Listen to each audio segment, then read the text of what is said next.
Sud Radio Conseil de famille. Bonjour à toutes et à tous et bienvenue dans Conseil de famille. Aujourd'hui, nous allons parler d'un dispositif fiscal méconnu, mais très important pour la transmission d'entreprise, le pacte Dutreil.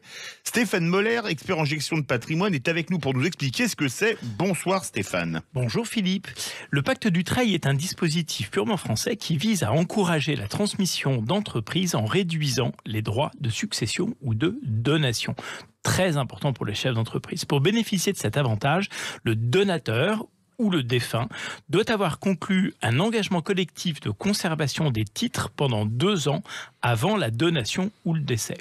De plus, l'héritier ou alors le donataire, c'est-à-dire celui qui reçoit les titres, doit s'engager à conserver ces titres pendant 4 ans après la donation ou le décès. Pouvez-vous nous en dire plus sur les avantages de ce dispositif ? Et absolument. Le principal avantage du pacte Dutreil, c'est l'exonération partielle des droits de succession ou de donation. Concrètement, il permet d'exonérer à 75% les droits de succession ou de donation sur la valeur des titres transmis dans une limite de 3 millions d'euros et 50% au-delà.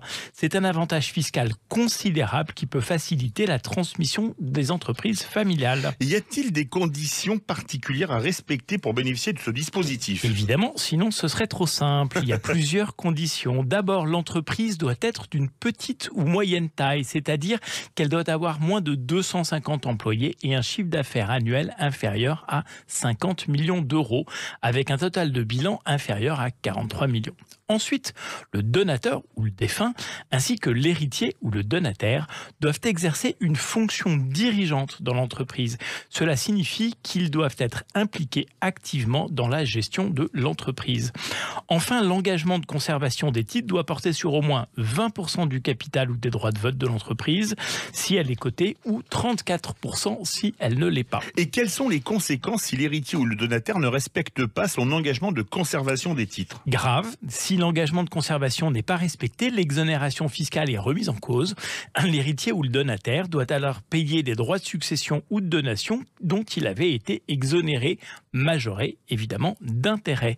Il est donc essentiel de bien comprendre cet engagement avant de s'engager dans un pacte Dutreil. C'est clair, le pacte Dutreil est un excellent outil pour la transmission d'entreprise, mais qui nécessite une bonne compréhension et une gestion prudente. Exactement Philippe, c'est un dispositif complexe, mais qui peut être extrêmement avantageux dans le cadre d'une transmission d'entreprise.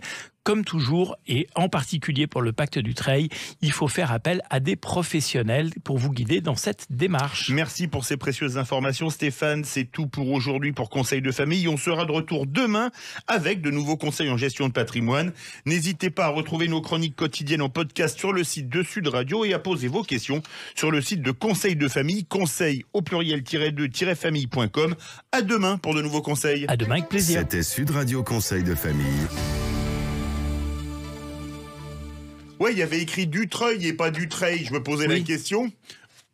C'était donc Renaud Dutreil. Oui.